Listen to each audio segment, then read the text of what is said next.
Hey there, it's Gail with the weekly energies for the collective. Sorry I missed last week. I actually was taking some time off to celebrate my birthday. Woohoo! And I'm going to be using different cards for this week's energy. I actually received the Sacred Forest Oracle deck by Denise Linn from Hunter Moon Goddess. That's my sister. So that was a fun birthday gift that I received, and I want to get to know these cards a little bit. So we're going to pull a card from that deck and possibly some others. We'll see how Spirit wants to share for this week's collective energies. I know I usually pull one card, but I'm feeling like maybe doing a little bit more this week. We'll just see what shows up.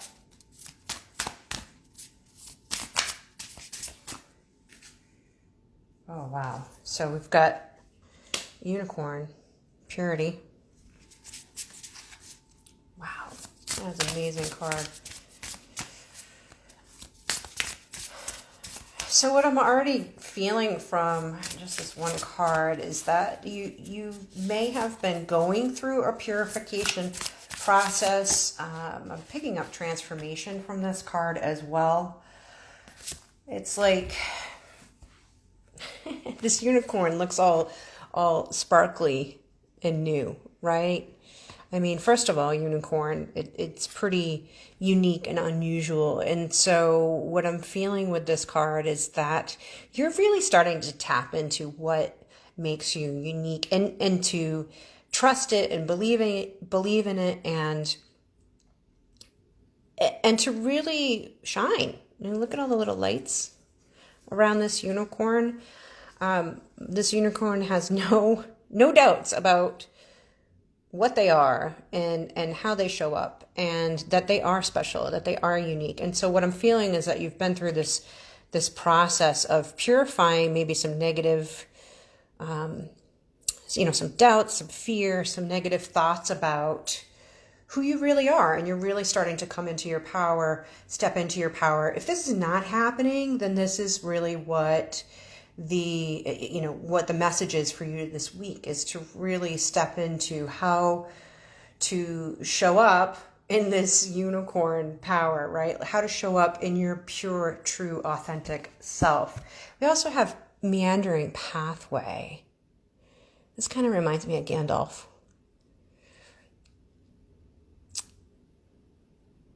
Oh, okay. So let me see. I'll pull this up closer. Maybe you can see this too. So I'm actually see how this is like shadowy here, but then it's light on this side of the card. And so there may be some shadow work that you're either working on or that needs a little work on. And it's like you already have that light within you to be able to walk on this path towards the light. So that might be something this week, as well as you're stepping into this more pure, authentic version of yourself, is to really, like, this little Gandalf guy, this little wizard, like, he doesn't seem concerned or nervous. He feels pretty confident. He's got his light. It's showing him the way, even though it probably only lights a little bit in front of him, right? But that's all you need, is just a little bit of light. If you think about driving in the fog, your headlights are only going to illuminate just a little bit ahead of you, but it's enough to keep moving. It's enough to have progress. So just continue to take one step at a time towards that light. And I'm feeling like pulling, I forgot what these call, the wisdom of the hidden realms. These cards kind of remind me of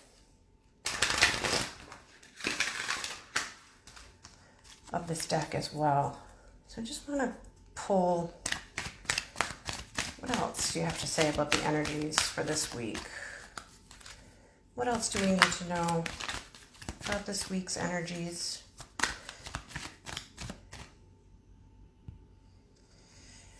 What else?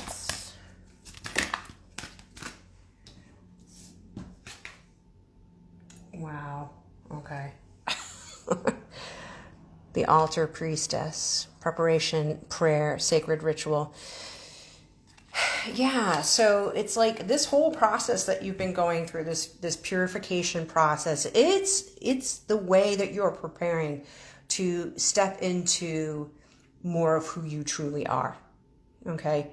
It's releasing that negativity. It's making space for more light to come in, but also for you to be able to embody more light, to be able to share more light through your, just through your being, through your mission. To get more into the flow, to connect more with the higher realms, with your higher self, to really, when I see this altar priestess card, it reminds me of the high priestess, right? So to really be confidently connected to that inner knowing, right? To have that direct line and that trust and that faith in your higher self and how source is working through you and how, oh yeah, look at, she looks like, this reminds me of the magician card too. So you may be stepping into your magic more so at this time, or that's what the message is to really lean into that. To really lean into that. Now, it looks different for different people, right? I know for me, I connect a lot of times with spirit through my body or through vision or through dreams, right? And so it might be that for you, or it might be something else. You might hear things. You might just sense vibrations. Whatever it is for you, the message here is to, what I'm hearing is purify your vessel so more of that can come in and be grounded and embodied within you. That's a really important piece of your mission. And to really trust it and trust in the flow of how this shows up for you, but also how you ultimately begin or continue to bring it out into the world, right? Because our brain will come in and want to do it one way, and it's like keep doing that purification process so that you can discern between, is this really my ego telling me to go this way, or is this my higher self? Is this my heart? So I'm going to get one more card. Maybe. I don't know. I might get more cards. We'll see what comes up. But from the crystal spirits, just to see if there's anything, any messages as far as, oh my God. Oh my goodness. Okay.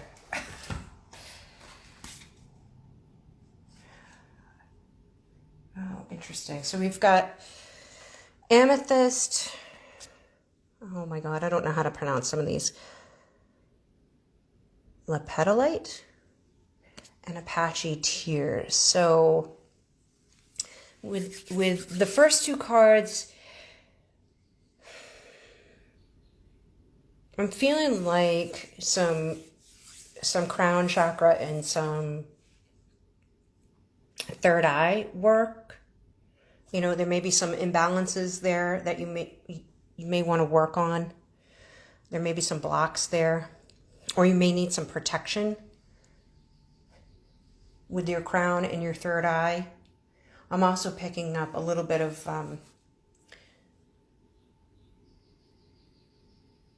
sacral and root work too. So I'm feeling like there's a little bit of imbalance between your feminine chakras and your masculine chakras. So really thinking about, are there areas in your masculine energy or your feminine energy that need a little bit of attention, need a little bit of balancing out? And you can tune into that by doing inner child work. I actually have an inner child meditation. I'll leave a link to that below that can help you tap into those areas that are coming up and needing to be released as part of that purification process. I'm just going to look at the book for these Apache tears because I don't know a whole lot about that one. So just bear with me. Okay. Yeah, letting go of grief, recovering from past, releasing pain so old wounds heal. Yeah, so definitely some healing work. And maybe you're going through a grieving process. I know that I have been. But it could just be recovering from the past and healing those old wounds as part of this purification that you're going through to make more space for the light that's coming in. Let's just see here.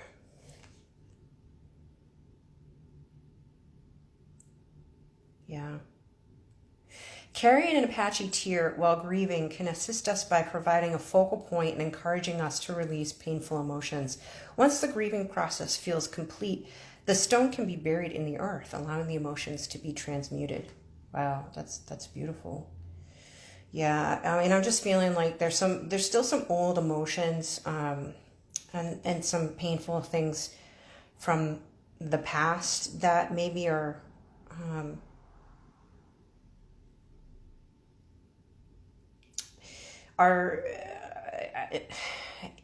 impacting you with your mission, impacting your ability to bring in this light. And there's nothing wrong with that. It's like, you don't have to ignore those emotions. It's just, go with the flow of that grieving process, right? And also understand that rejection is God's protection, right? Sometimes that, we think that we want one thing, and when we don't get it, we feel rejected and unsupported, and that's not necessarily what's going on. What's going on is that the thing that we wanted it actually pales in comparison to what is really available to us. So I know I can certainly relate to this message. So if you're going through a grieving process, maybe you've lost a loved one, maybe you're just grieving that you've lost a part of yourself, or a key relationship has ended, even if you've lost a pet, right? Like, just allow yourself to feel what you're feeling, and trust that process. Don't resist it, and also know that there's healing on the other end of that.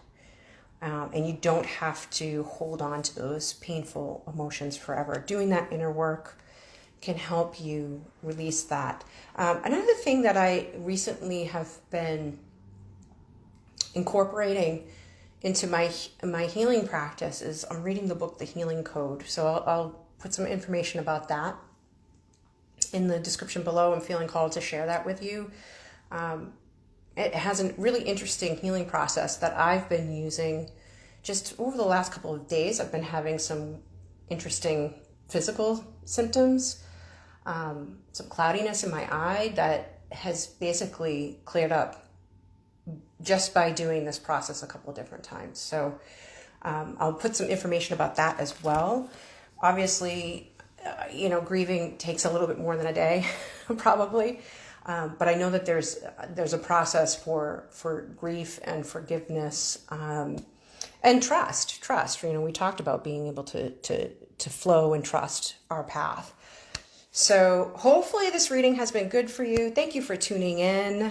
Hi to everybody that's popped in on this live, and those are your messages for this week. So if any of this resonates with you, I'd love for you to just drop a comment and share what came up for you during the reading, whether you're listening live or you're listening later.